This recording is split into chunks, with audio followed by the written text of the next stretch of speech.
Good evening, tech enthusiasts. Wind down with today's top tech stories.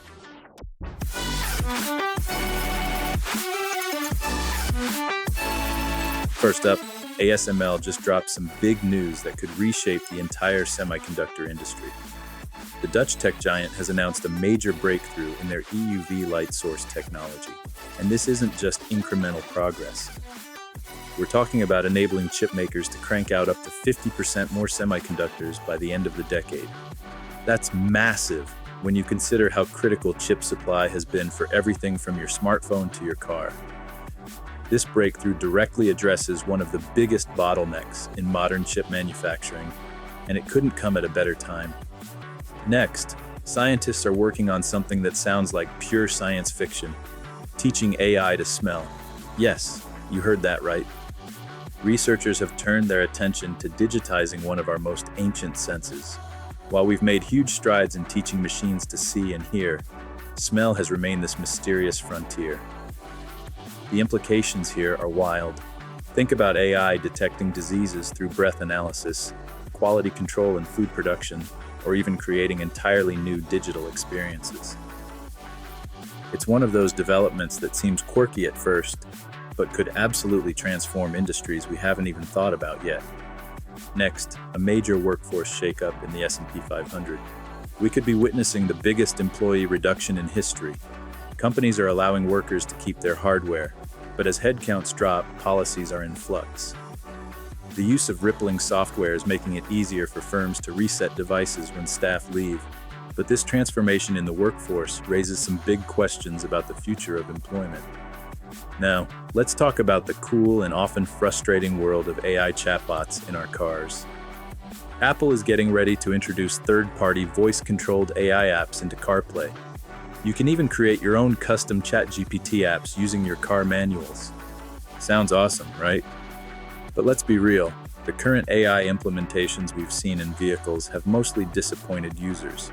So let's hope this change actually brings some real improvement. Next, after a stint with Zomato, Deepinder Goyal is back with a bang. He's launched a wearable startup called Temple, focusing on brain monitoring. Guess what? They just raised a whopping $54 million in a friends and family funding round. It's clear he's not just dreaming big, he's betting big.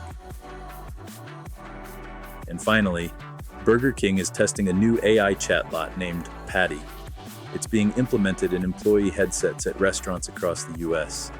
However, the response from workers hasn't been great, facing backlash over privacy concerns with language monitoring. How will this change the fast food landscape?